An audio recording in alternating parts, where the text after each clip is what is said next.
passons maintenant à la correction de l'exercice numéro 2. La mesure à 25 degrés C de la conductivité d'une eau potable a donné les résultats suivants exprimés en millisiemens.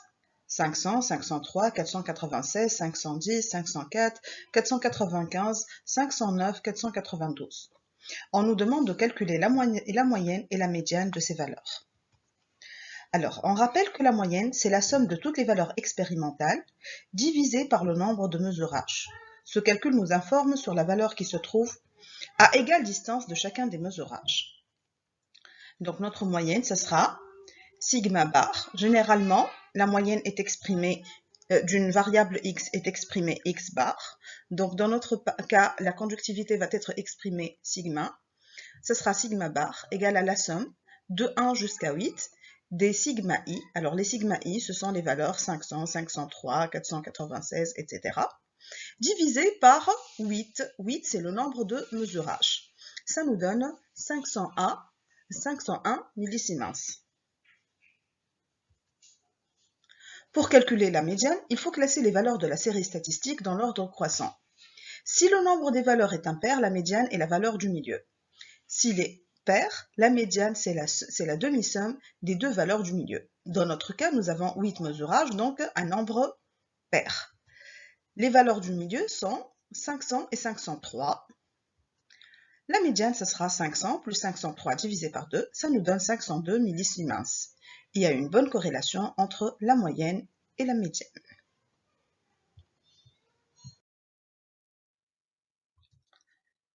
Deuxième question, on nous demande de calculer l'écart type et l'écart type relatif de la série de ces valeurs.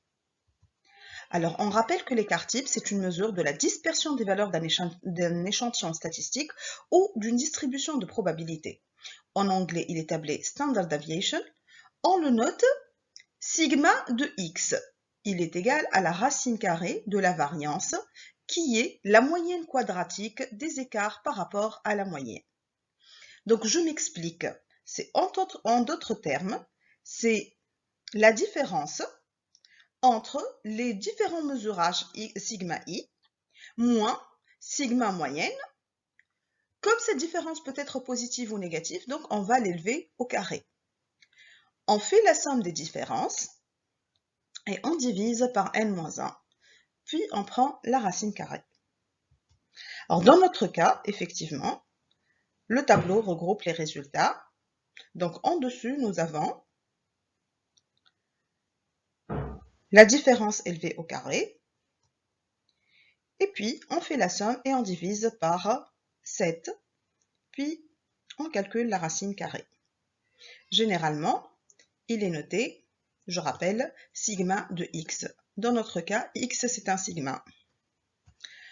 Alors le coefficient de variation, ou bien l'écart type relatif, c'est une mesure de la dispersion relative à une mesure.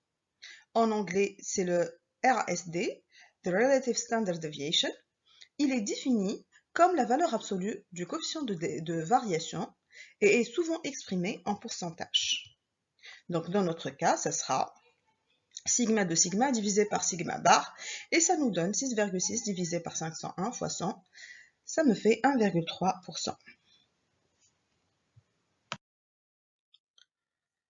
Alors nous passons maintenant pour en déduire l'incertitude type et l'incertitude type élargie de la conductivité moyenne pour un niveau de confiance à 95%, c'est-à-dire K égale à 2. Commençons par l'incertitude type. Alors l'incertitude type de type A est déterminée par une analyse statistique d'un ensemble de valeurs xi du mesurand obtenues dans les conditions de répétabilité. Les valeurs de ces observations individuelles diffèrent à cause des erreurs aléatoires. C'est la dispersion des points autour de la moyenne qui va permettre de déterminer l'incertitude du mesurage. Alors, l'incertitude est exprimée delta x.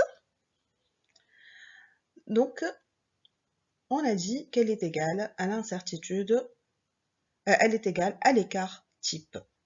Donc, dans notre cas, l'incertitude delta sigma, elle est égale à 6,6 millisiemens.